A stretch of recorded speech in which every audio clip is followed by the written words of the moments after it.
Olá, bem-vindos a mais um estudo da obra Missionários da Luz.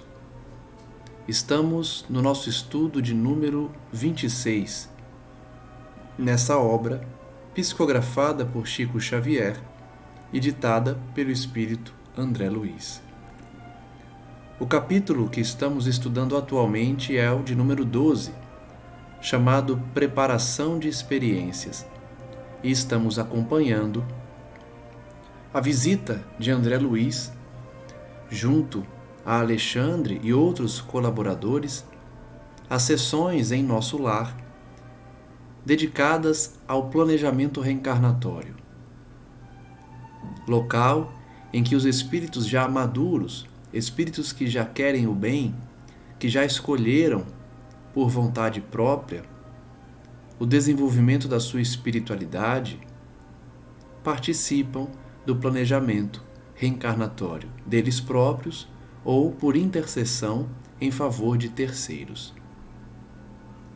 André Luiz está nesse setor justamente aprendendo a dinâmica da reencarnação, para poder auxiliar mais diretamente num caso específico em que Alexandre foi convidado, foi chamado a auxiliar.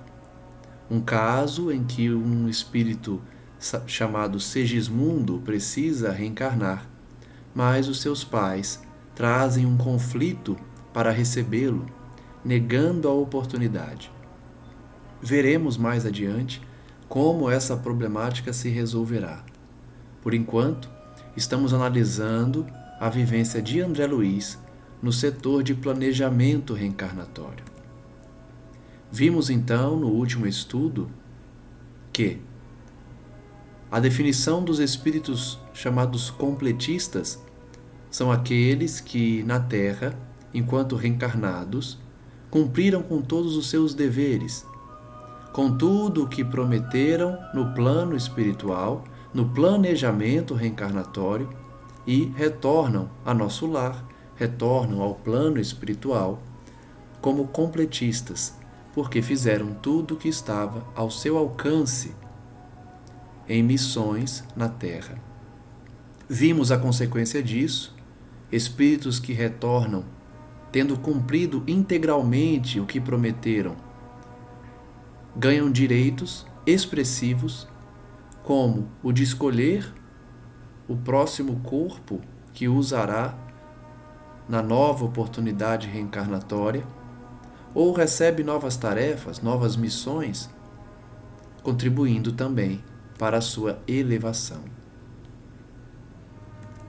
André Luiz diz então que essa notícia lhe trouxe grande revelação. Porque nada mais legítimo que dotar o servidor fiel de recursos completos. Se nós somos servidores fiéis, teremos recursos completos da divindade para atuar. Não é privilégio, é conquista, é mérito. Por conta da renúncia, por conta do amor expressado nas ações e nas palavras, por conta das decisões maduras e fiéis ao Evangelho do Cristo, o servidor recebe oportunidades novas, direitos expressivos, recursos completos. Lembrei-me dos desregramentos de toda a sorte a que se entregam as criaturas humanas em todos os países, doutrinas e situações, complicando os caminhos evolutivos, criando laços escravizantes, enraizando-se no apego aos quadros transitórios da existência material, alimentando enganos e fantasias, destruindo o corpo e envenenando a alma. Então, depois de receber a informação das recompensas devidas ao servidor fiel, André Luiz reflete sobre os que erram, sobre os que se entregam na terra às suas paixões, aos desregramentos, à maldade, aos enganos, às fantasias. Em um transporte de justificada admiração, então, ele diz: recordando o cativeiro dos espíritos encarnados no plano da sensação, consola-nos saber que há um prêmio aos raríssimos homens que vivem na sublime arte do equilíbrio espiritual, mesmo na carne. Aqui vale novamente o comentário que se destaca nessas palavras das expressões utilizadas como raríssimos homens, que é muito raro retornar como completista, que são raros, portanto, aqueles que vivem a arte do equilíbrio espiritual quando estão na Terra. E novamente eu digo, essas lições nos servem de alerta, para que nós sejamos esses espíritos raros que regressam ao mundo espiritual, tendo completado integralmente a sua missão, a sua tarefa, os seus projetos idealizados antes da reencarnação. Sejamos, portanto, esses servidores fiéis, que dominam a arte do equilíbrio espiritual ainda aqui na Terra. Há um prêmio aos raríssimos servidores que cumprem na sua pureza a vontade do Pai. Sim, disse Manassés, aprovando-me com o olhar. Por mais estranho que possa parecer, semelhantes exceções existem no mundo. Por mais estranho que possa parecer, existem exceções no mundo, pessoas que se dedicam à vida espiritual e se tornam verdadeiros santuários do Evangelho, ainda que encarnados. Essas pessoas existem, são raras, mas existem.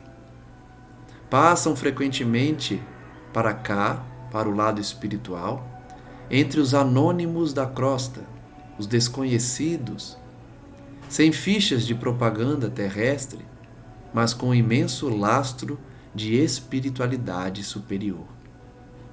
É por isso que, ao idealizar esse canal onde nós publicamos os estudos, me veio intuitivamente o nome Descobrindo a Espiritualidade. Em muitas obras estudadas aqui, em vários trechos das orações de Emmanuel, nós percebemos esse traço de desenvolvimento da espiritualidade. Vivemos um momento na Terra em que é necessário desenvolver, descobrir, avançar no campo espiritual.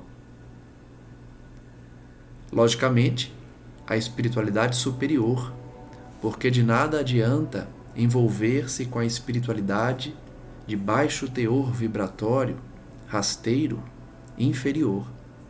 Devemos sempre buscar o contato com a espiritualidade superior. E dando-me a impressão de que desejava esclarecer-me relativamente a ele mesmo, acrescentou: há muitos anos me esforço para conseguir a condição dos completistas. Então, para recordar, André Luiz está conversando com um servidor que vai retornar à Terra. A parte final do estudo de ontem era justamente esse diálogo entre André Luiz, o mentor, o colaborador, Manassés, e, se eu não me engano, Silvério, que é um candidato à reencarnação.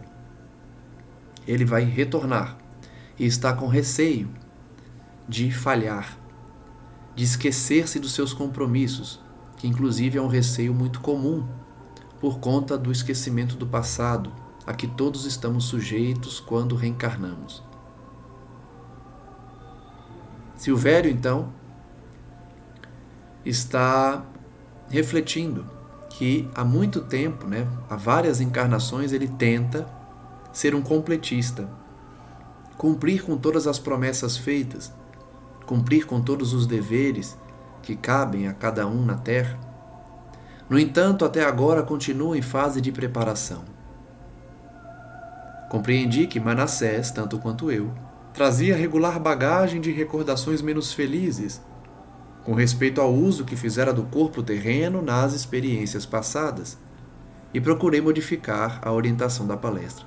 Então, com esses comentários de que o indivíduo está tentando ser melhor está tentando cumprir com suas tarefas sem conseguir, André Luiz percebe que tanto ele quanto Manassés traziam na memória experiências negativas na Terra, onde eles também falharam. Então, eles decidiram mudar o rumo da conversa, não é? Porque certamente iria para um lado negativo. Ele pergunta então: sabe de algum completista que tenha regressado à crosta? Algum completista que tenha voltado a reencarnar? Sim, naturalmente terá escolhido um organismo irrepreensível, porque nós vimos que o completista ganha o direito de escolher o corpo da próxima oportunidade na Terra, da próxima encarnação. André Luiz então reflete: esse completista deve ter escolhido um corpo perfeito. Meu novo companheiro mostrou significativa expressão fisionômica e acentuou: nenhum dos que tenho visto partir, embora os méritos de que se encontravam revestidos, escolheram formas irrepreensíveis quanto às linhas exteriores. Então vejam, no último estudo eu fiz uma reflexão de que o completista deve escolher vir numa forma física bela, numa forma física perfeita, porque se pode escolher, escolhe vir bonito, com corpo perfeito.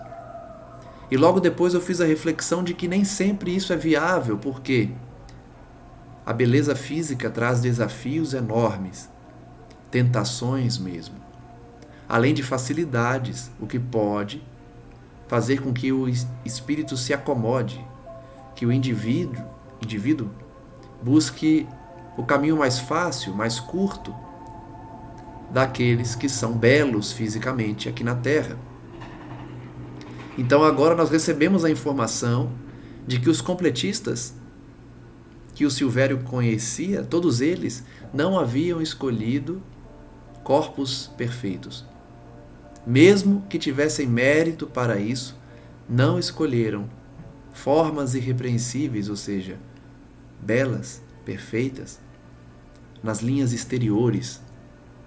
Solicitaram providências em favor da existência sadia, preocupando-se com a resistência, equilíbrio, durabilidade e fortaleza do instrumento que os deveria servir, mas pediram medidas tendentes a lhes atenuarem o magnetismo pessoal em caráter provisório, evitando-se-lhes a apresentação física muito primorosa, ocultando assim a beleza de suas almas para a eficiente garantia de suas tarefas.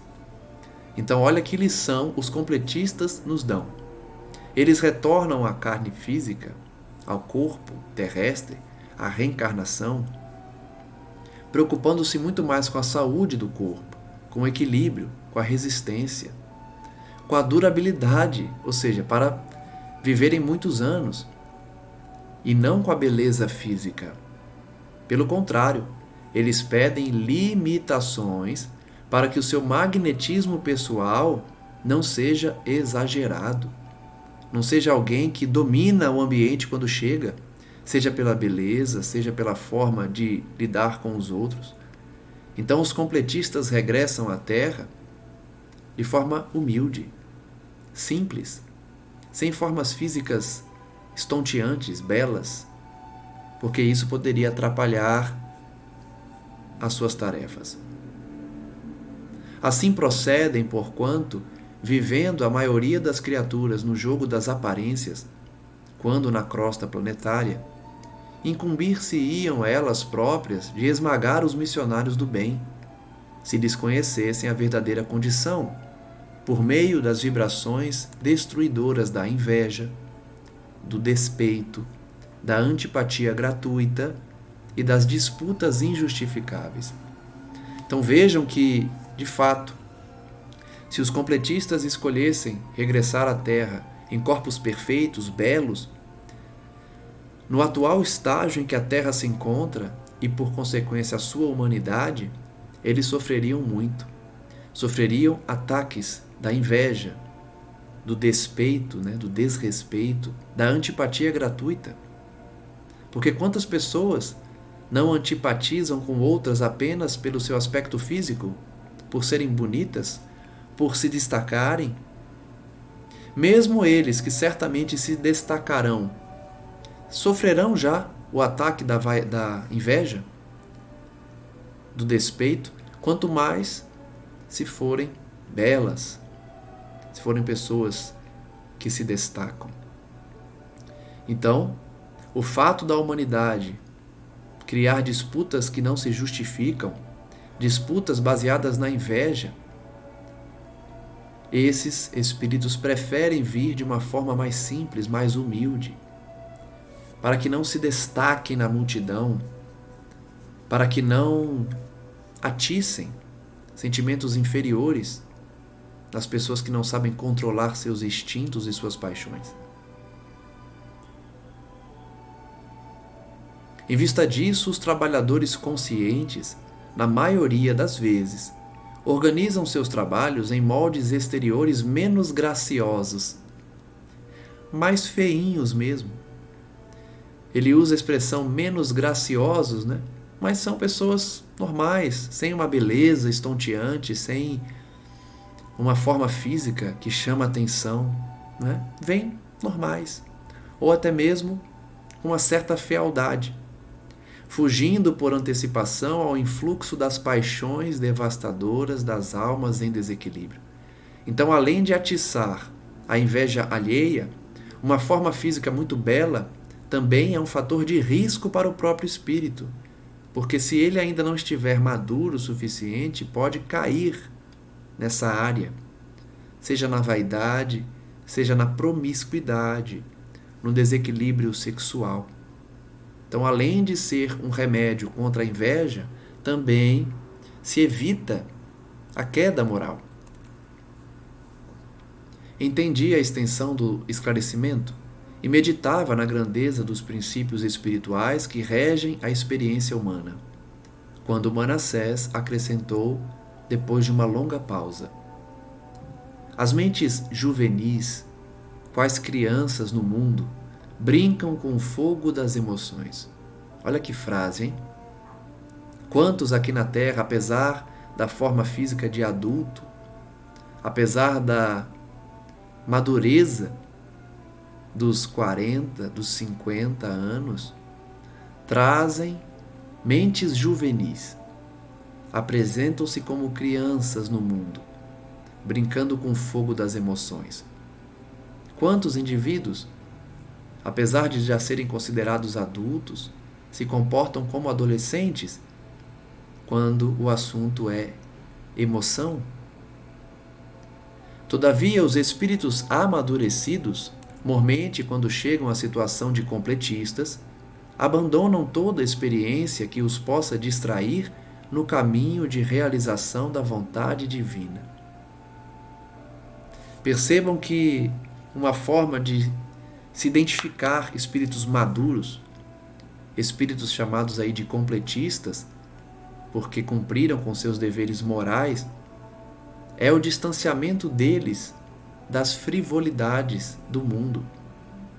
São espíritos que não se interessam pelas bobagens do dia a dia, pelos lazeres que muitas vezes nós nos dedicamos de forma exagerada.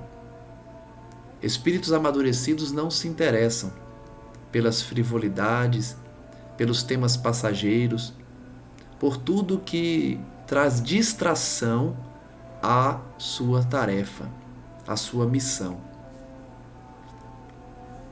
Em seguida, convidado pelo meu novo amigo, penetrei numa das dependências consagradas aos serviços de desenho. Então, eles ainda estão naquela seção onde são feitos os desenhos, os modelos, os gráficos dos corpos que serão utilizados nas próximas encarnações dos envolvidos ali.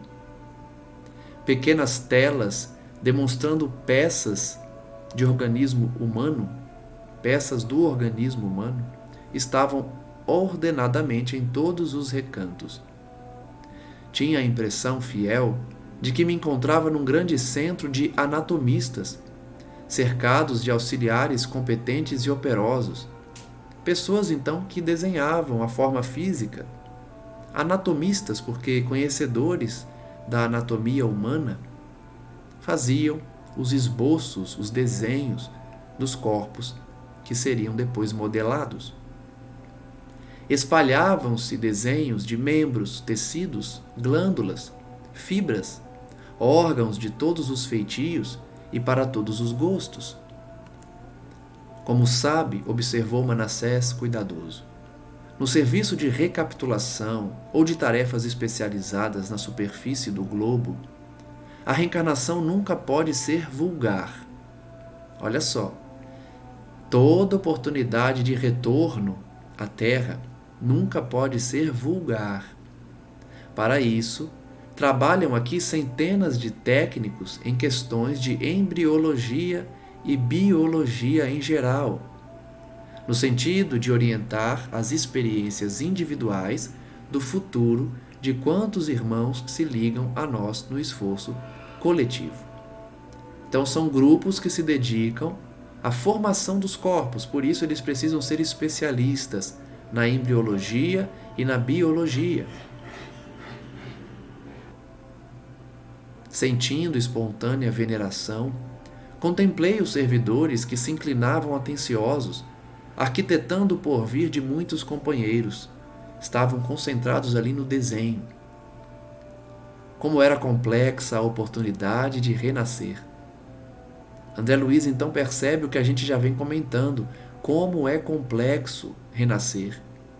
Escolher o corpo físico, fazer o desenho, o gráfico, a preparação, o planejamento, como leva tempo e como se dedicam grupos inteiros, setores inteiros na espiritualidade. Nós vimos no último estudo a informação de Manassés, de Alexandre, de que colônias elevadas, todas elas trazem o setor de planejamento reencarnatório. Então, percebam também quantos espíritos são mobilizados para essa tarefa. Que atividades intensas exigia dos benfeitores espirituais, refletiu André Luiz. Ao meu gesto de estranheza, respondeu Manassés: você não ignora que os homens, ainda selvagens ou semi-selvagens, embora utilizando os recursos sempre sagrados da natureza, edifiquem suas habitações em moldes mais simples e rudimentares. Todavia, o homem que já atingiu certo padrão de ideal, desenvolvendo faculdades superiores, constrói o lar, organizando plantas prévias.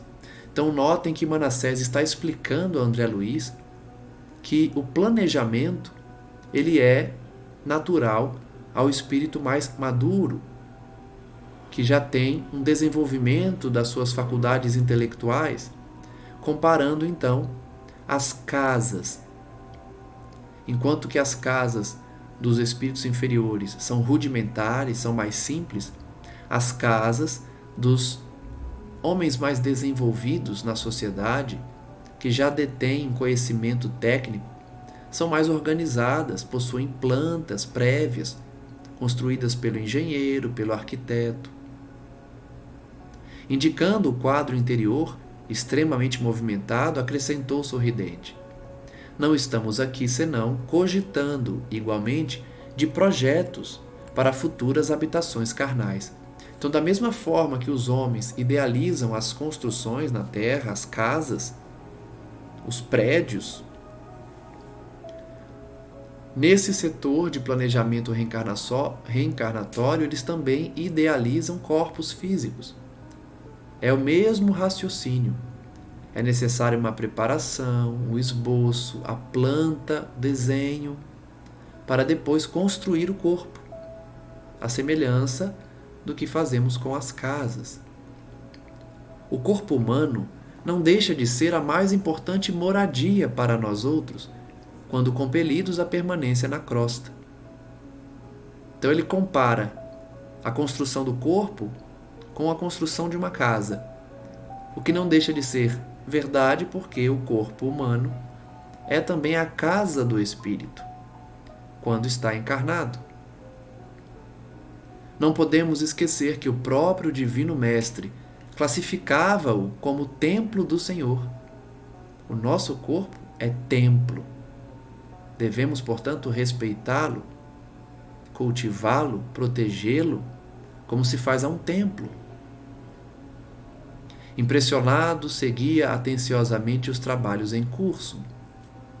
Dispunhamos a seguir adiante, quando uma irmã, de porte muito respeitável, se aproximou, saudando Manassés afetuosamente.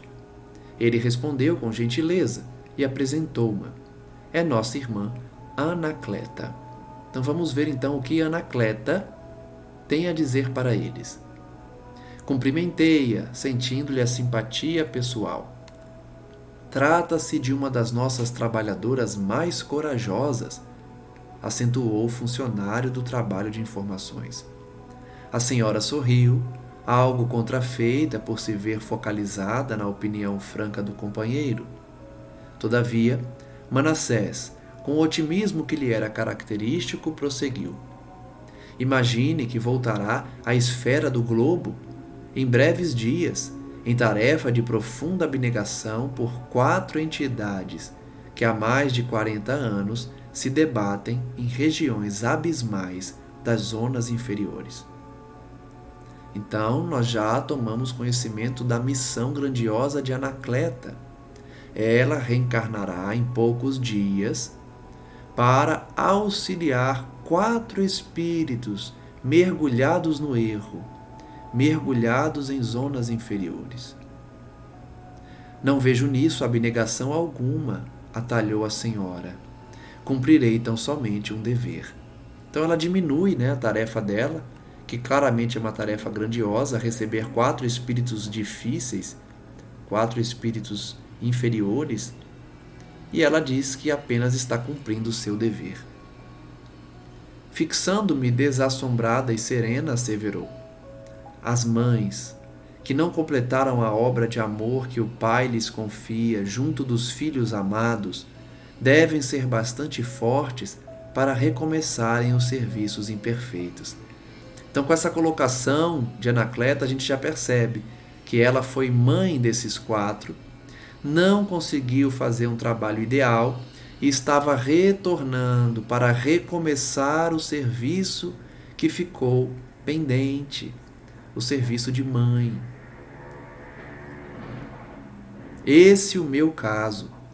Não se deve mencionar sacrifício onde existe apenas obrigação. Então ela diminuía a sua missão porque ela estava apenas cumprindo o seu papel de mãe, auxiliando aqueles 4 espíritos mergulhados no erro. Interessava-me a história daquela irmã despretensiosa e simpática, e por isso mesmo animei-me a perguntar-lhe: regressará então dentro em breve? De qualquer maneira, sua resolução traduz devotamento e bondade. Não posso esquecer que também minha mãe voltou ao círculo da carne, tangida por sublime dedicação. Então André Luiz elogia ela, que ela não se diminuísse, porque de fato a missão era grandiosa e ela estava fazendo um ato de renúncia, de amor aos filhos. Notei que os olhos dela se encheram de lágrimas discretas, que não chegaram a cair, emocionada talvez com a minha observação sincera. Estendeu-me a destra gentilmente e, dando a ideia de que não desejava continuar em conversação relativa ao assunto, disse-me comovida: muito grata pelo conforto de suas palavras. Mais tarde, ao se lembrar de mim, ajude-me com seu pensamento amigo. Então ela fica sensibilizada com a colocação de André Luiz, que valorizou a missão dela e pede então que ele se lembre dela nas suas orações. Nesse ponto da ligeira palestra, Manassés indagou: já recebeu todos os projetos? Sim, respondeu ela, não somente os que se referem aos meus pobres filhos, mas também a planta relativa à minha própria forma futura. Aqui vale o comentário do que estamos aprendendo. Nós vimos que os completistas recebem o direito de escolher sua forma física na próxima encarnação. o que nos leva a acreditar que Anacleta foi uma completista e, por isso, tinha recebido os projetos tanto do corpo que ela iria utilizar, quanto dos corpos dos seus filhos, dos 4 espíritos que ela iria receber. Ela estava participando e escolhendo os corpos de todos os envolvidos na próxima encarnação. Está satisfeita? Muitíssimo, redarguiu a dama. Na lei do Pai, a justiça está cheia de misericórdia e continuo na condição de grande devedora. Então ela estava satisfeita com o corpo que receberia, porque Deus havia sido misericordioso com ela. Em seguida despediu-se calma e afável. Manassés compreendeu minha curiosidade e explicou. Anacleta é um exemplo vivo de ternura e devotamento. Mas voltará às lutas do corpo a fim de operar determinadas retificações no coração materno. Então ela voltaria à Terra, mesmo tendo cumprido seu papel, para retificar algumas questões que traziam certo desconforto a ela, possivelmente questões voltadas aos filhos, em que ela provavelmente se culpa por não ter dedicado-se integralmente.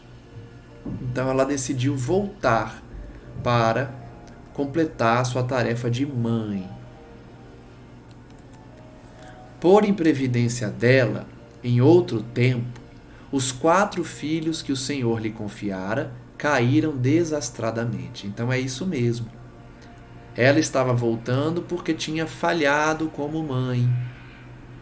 A pobrezinha albergava certas noções de carinho que não se compadecem com a realidade. Seu esposo era homem probo e trabalhador. E apesar de abastado, nunca se esqueceu dos deveres que lhe prendiam as atividades de homem de bem ao campo da sociedade em geral. Então nós estamos conhecendo a última encarnação de Anacleta. Ela foi casada com um senhor que tinha posses, tinha dinheiro e era um homem de bem. Caracterizava-se por uma energia sempre construtiva, mas a esposa, Anacleta, embora devotadíssima, contrariava-lhe a influência do lar, viciando o afeto de mãe com excessos de meiguice desarrazoada. Olha só, gente. No primeiro momento a gente pode ler e achar que Anacleta cometeu um erro terrível, mas até agora o erro dela foi mimar demais os seus filhos. O pai das crianças era um exemplo de disciplina, era um homem de bem, mas ela desautorizava o marido, desautorizava o pai daquelas crianças, tratando com excesso de meiguice, mimando mesmo os 4. O erro dela foi ter mimado demais os filhos, enquanto que o pai estava no caminho correto da disciplina deles. Vamos ver se tem mais informações do que aconteceu. E como consequência indireta, 4 almas não encontraram recursos para a jornada de redenção. Indiretamente, então, sem querer, não foi uma intenção dela, mas por ser excessivamente protetiva, ela impediu que aqueles filhos tivessem recursos para a redenção. Olha só, isso é um motivo de muita reflexão para a gente aqui. Porque a gente pode pensar que somente falhamos na maternidade ou na paternidade quando abandonamos, quando damos tudo do bom e do melhor sem preocupar com a formação moral dos filhos, mas não é somente nos extremos. Vejam que Anacleta, apesar de não ter falhado de uma forma muito profunda, tanto que não sofreu na espiritualidade, não foi para um lugar ruim, né? Ela havia falhado nos mimos excessivos, dados aos filhos. 3 rapazes e uma jovem, cuja preparação intelectual exigira os mais árduos sacrifícios, caíram muito cedo em desregramentos de natureza física e moral, a pretexto de atenderem às obrigações sociais. Então, os 4 filhos que Anacleta havia recebido eram muito inteligentes, estudiosos, mas caíram na questão moral por conta das obrigações sociais, as festas, os encontros com os amigos, os banquetes, não é? E tão degradantes foram esses desregramentos que perderam muito cedo o templo do corpo, entrando em regiões baixas em tristes condições. Então vejam, foi grave sim, né? Apesar de ter sido indireto, foi grave a consequência para os filhos. Eles desencarnaram cedo demais e acabaram envolvidos em regiões de condições tristes na espiritualidade. Certamente desencarnaram como suicidas indiretos pelos excessos e desvarios nesses encontros sociais, em que certamente usaram de bebida, de droga, não é? E acabaram desencarnando. Anacleta, contudo, voltando ao campo espiritual, compreendeu o problema e dispôs-se a trabalhar afanosamente para conseguir não só a reencarnação de si própria, senão também a dos filhos que deverão segui-la nas provas purificadoras da crosta. Olha que caso interessante, hein? Anacleta foi uma pessoa boa. Ela provavelmente foi uma esposa correta. O único erro dela foi proteger demais seus filhos, excedendo nos mimos, nas afeições, nos afetos, né? Nas demonstrações de afeto, o que levou eles a um desregramento moral. Acredito que Anacleta falhou muito mais na ausência de limites aos filhos, né? Ausência de autoridade, para impedir que eles mergulhassem no erro, no desregramento social. Então ela regressou ao plano espiritual e entendeu aonde ela tinha falhado.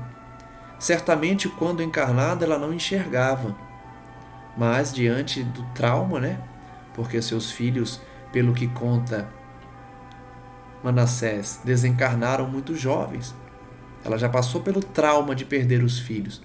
E quando ela própria desencarnou, entendeu aonde tinha se equivocado, determinando então voltar para retificar esse erro. Quantos anos gastou para obter semelhante concessão? Perguntou André Luiz impressionado. Mais de 30. Olha só.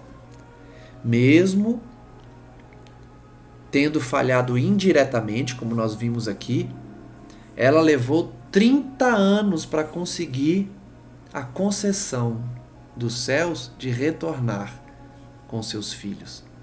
Ela vai primeiro, vai adquirir uma certa idade e terá esses 4 filhos novamente.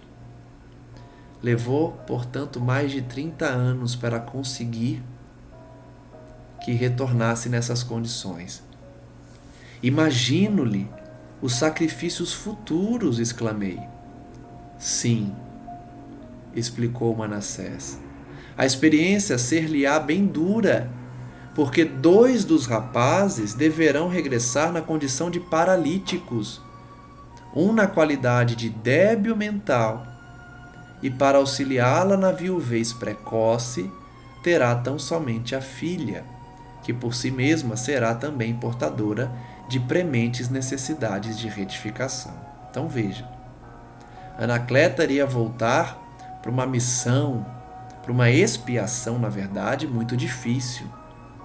Ela perderia o esposo, ficaria viúva, e dos 4 filhos, 2 seriam paralíticos.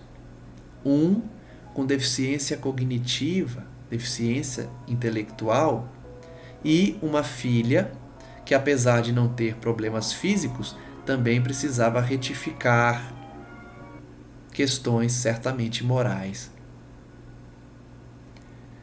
Ia dizer de minha profunda surpresa, diante do mecanismo de introdução ao serviço reencarnacionista, quando outra irmã se acercou de nós procurando por Manassés.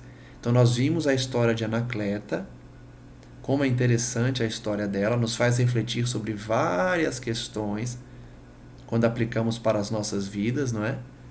Para evitar repetir o erro que ela cometeu, refletir sobre a necessidade dela regressar nessas condições sofridas, de quanto tempo levou para ela conseguir retornar. Tudo isso é motivo para a gente pensar. Vamos ver então quem se aproxima deles, uma outra mulher. Depois das saudações afetivas, explicou-se ela gentil, dirigindo-se ao meu novo amigo. Desejo sua obsequiosa interferência na retificação do meu plano. Então é alguém que pede que o seu projeto seja revisto, adequado, que o seu planejamento reencarnatório seja retificado. Vamos ver o que ela quer. E abrindo o pequeno mapa, no qual se via desenhado com extrema perfeição um organismo de mulher, ela diz: veja bem o meu projeto para o sistema endócrino. Sei que os amigos me favoreceram, planejando-o com muita harmonia nas menores disposições. Entretanto, desejaria modificações. Então, olha que interessante. Nós vimos como o corpo humano, em que os espíritos reencarnantes receberiam, formado pelo esboço, pelo desenho, pelo projeto, pelos modelos. E vimos alguém que aceitou as orientações dos espíritos superiores sobre os corpos que eles receberiam, que é a Anacleta. Ela recebeu os projetos e concordou, e ficou inclusive muito grata pela misericórdia divina. Ela recebeu 4 projetos, né, além do dela própria, em que seus filhos, 2 iriam ser paralíticos e outro deficiente intelectual. E mesmo assim, ela não questionou nada. Ela ficou agradecida e entendeu que houve misericórdia divina na preparação desses corpos. Agora nós estamos vendo um outro caso de uma moça, né, de uma senhora, que não concordou com o projeto do seu próprio corpo. Ela tem algumas limitações no sistema endócrino e está questionando isso. Está querendo que seja alterado o projeto. Em que sentido? Perguntou Manassés. A recém-chegada indicou os pontos do projeto nos quais se localizava o colo e falou: fui advertida por benfeitores daqui no sentido de não me apresentar na crosta dentro de linhas impecáveis para a forma física. E em razão disso, para que eu tenha mais probabilidades de êxito em meu favor, na tarefa que me proponho desempenhar, estimaria que a tireoide e as paratireoides não estivessem tão perfeitamente delineadas. Então vejam, o projeto dela é receber um corpo com alterações no sistema endócrino, né, que estimula a emissão dos hormônios. Então ela pede que seja alterada essa questão da tireoide e paratireoides para que isso influencie no seu corpo físico. E aqui nós temos as notas de rodapé explicando que a tireoide é a glândula endócrina localizada na parte anterior do pescoço, que secreta hormônios que têm ação ativadora sobre o crescimento e o metabolismo do organismo. Acho que todos sabem, né, que quem tem disfunção na tireoide acaba tendo um sobrepeso muito grande, né? As paratireoides são glândulas endócrinas em número de 4, localizadas nos lobos laterais da tireoide. Exercem importante papel no metabolismo do cálcio e do fósforo. Então aquela moça viria com limitações. Ou o contrário, né? Porque ela diz que tireoide e paratireoide estão perfeitamente delineadas. Vamos ver o que ela deseja então. Como sabe, Manassés, minha tarefa não será fácil. Devo reaver um patrimônio espiritual de grandes proporções. Preciso fugir de qualquer possibilidade de queda, e a perfeita harmonia física me perturbaria as atividades. Olha que interessante. Ela está com receio de vir com um corpo esbelto.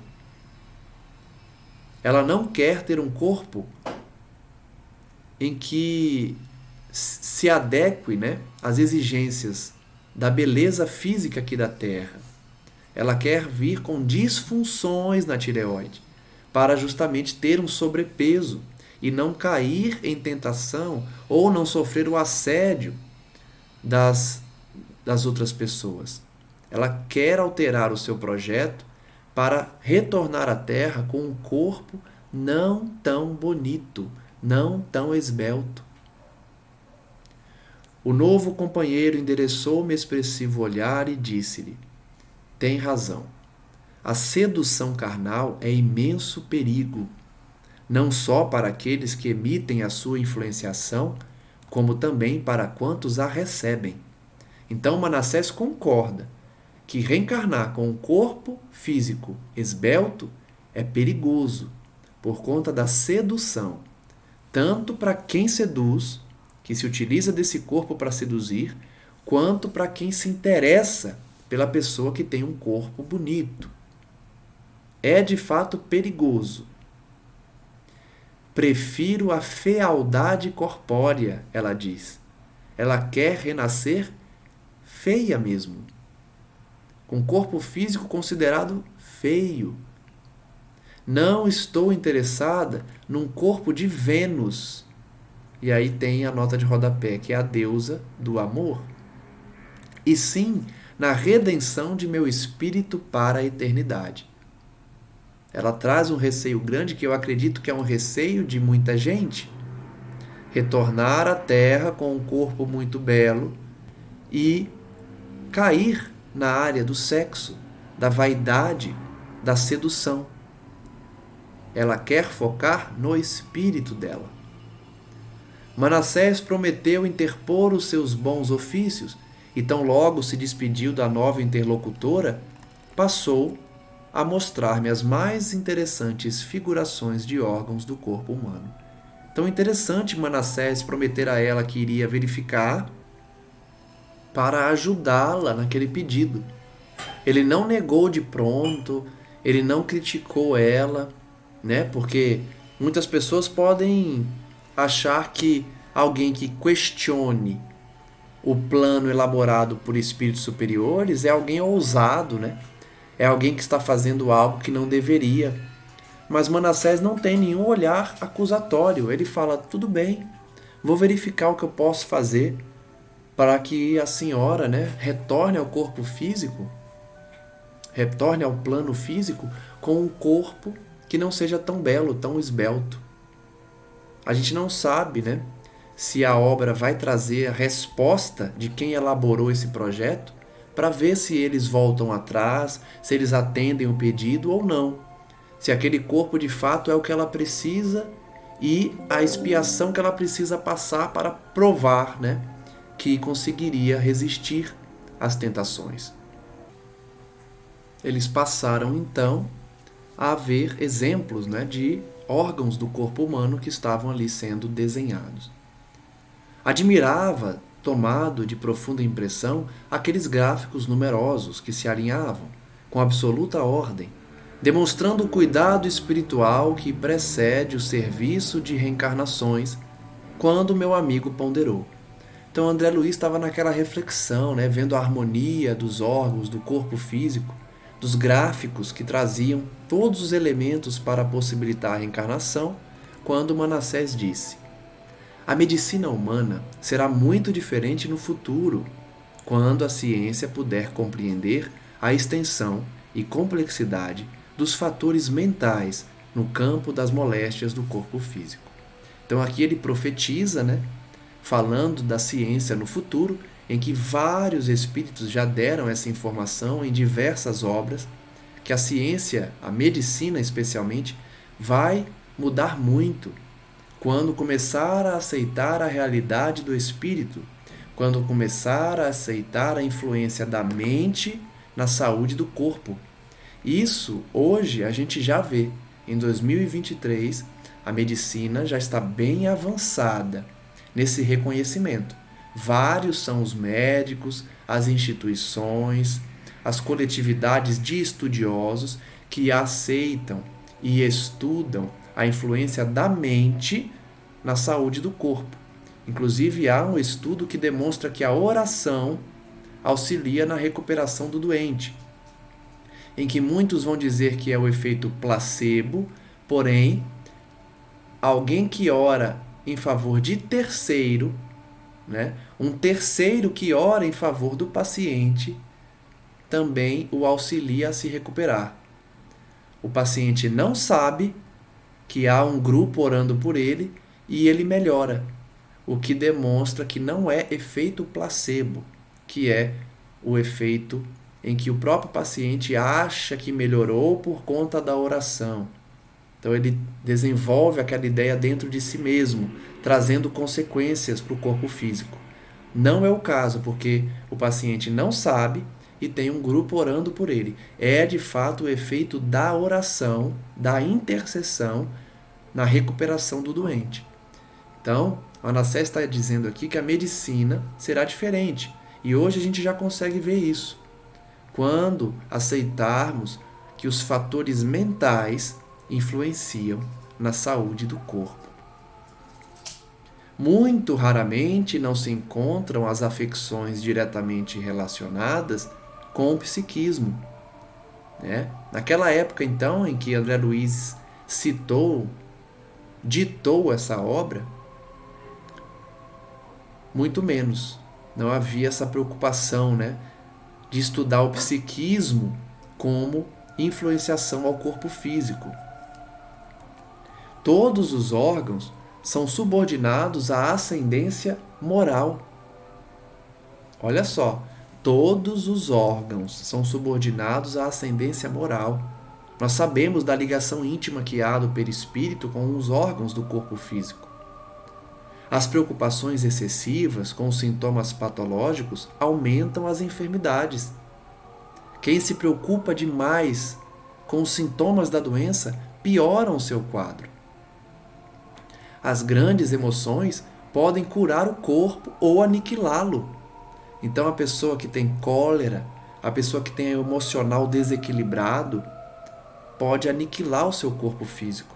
Da mesma forma, daquele que trabalha a emoção no bem, no amor, no carinho, auxilia na cura.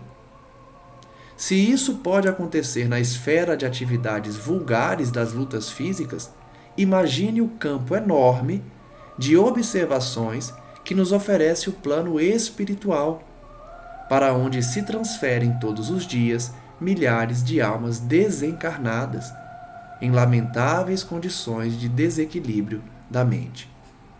Então vamos refletir nessa última parte do estudo de hoje, que já vamos chegando a 1 hora, justamente pela influência na Terra do psiquismo na saúde do corpo e o quanto isso é ainda mais forte no plano espiritual. Manassés está ensinando que se aqui na Terra nós podemos influenciar a saúde do corpo físico por meio do nosso quadro mental, lá no plano espiritual isso ainda é mais potente. Porque espíritos desencarnam todos os dias, milhares de espíritos, em condições lamentáveis de desequilíbrio da mente. E isso influencia diretamente no seu estado mental, no seu estado físico também, no sentido de perispírito, já que o seu corpo ficou aqui na Terra quando ele desencarnou, mas ele leva para lá o desequilíbrio mental com consequências para o seu perispírito e para as regiões em que ele se encontrará. Então, que possamos refletir sobre todas as lições estudadas hoje e que nós pensemos na colaboração dos amigos espirituais na formação do corpo físico, nas nossas obrigações aqui na Terra, para não falharmos como Anacleta, que terá que retornar, de como a espiritualidade planeja o nosso retorno e nos dá todo o auxílio, e como a gente pode influenciar na saúde do nosso corpo. Pensemos cada um hoje qual terá sido o nosso planejamento reencarnatório. Por que eu vim com esse corpo, com essa aparência, com essas limitações, com essa beleza, com essa fealdade? Muita gente lamenta, por não ser belíssimo, sem saber que é uma dádiva. Vai depender da história de cada um. Tem gente que pode vir muito belo e isso não atrapalhará a sua condição moral, porque já é maduro para lidar com as vaidades, para lidar com as emoções que causa a sua beleza, por exemplo. Outros não, outros precisam vir com certas limitações.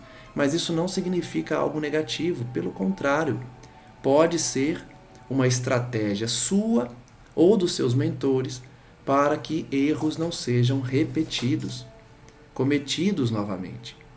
Então reflitamos sobre isso, sobre a nossa programação individual, cada um pensa na sua, e se estamos cumprindo com o nosso planejamento, se estamos utilizando esse vaso físico para, de fato, angariar valores da alma. Com essa reflexão, então, eu finalizo o estudo de hoje, agradecendo a espiritualidade superior que não nos abandona, apesar das nossas imperfeições, das nossas falhas e das nossas quedas. Pedimos, portanto, que eles continuem conosco, persistindo na nossa educação moral, na nossa orientação, apontando o caminho que devemos seguir, dando mesmo puxão de orelha para a gente voltar para o caminho correto e não deixando a gente ficar desestimulado nas tarefas a que nos comprometemos. Agradeçamos, portanto, a esses amigos, a esses mentores que tiram do seu tempo precioso no plano espiritual para nos guiar, para nos orientar, para serem verdadeiros professores, mestres, irmãos mesmo, irmãos mais velhos, que orientam, que ajudam, que já têm a sua bagagem de experiências muito mais elevada e completa e nos auxiliam na nossa jornada aqui na Terra. Sejamos, portanto, para eles não um peso, não algo de difícil consecução, mas sim servidores fiéis, para que, ao retornarmos à vida espiritual, tenhamos o mérito necessário de uma tarefa bem cumprida. Agradecemos mais uma vez e rogamos a Cristo, nosso Senhor, que prossiga enviando os seus emissários, enviando os seus esclarecimentos do Evangelho, para que possamos compreendê-lo e não temermos o futuro, porque seremos todos julgados segundo as nossas obras. Que as nossas obras, portanto, sejam voltadas para o bem, para a pacificação, para o equilíbrio, aproveitando o ensejo da reencarnação, a fim de nos elevarmos moralmente. Graças damos a Ele, nosso modelo e guia, Jesus Cristo, e que a sua Mãe Santíssima Maria continue a abençoar especialmente os sofredores, os suicidas e todos aqueles que pecaram, a fim de que retornem ao regaço do Pai. Muito obrigado, hoje e sempre, e que assim seja. Agradeço mais uma vez a todos e até o estudo do Evangelho na segunda-feira. Um forte abraço.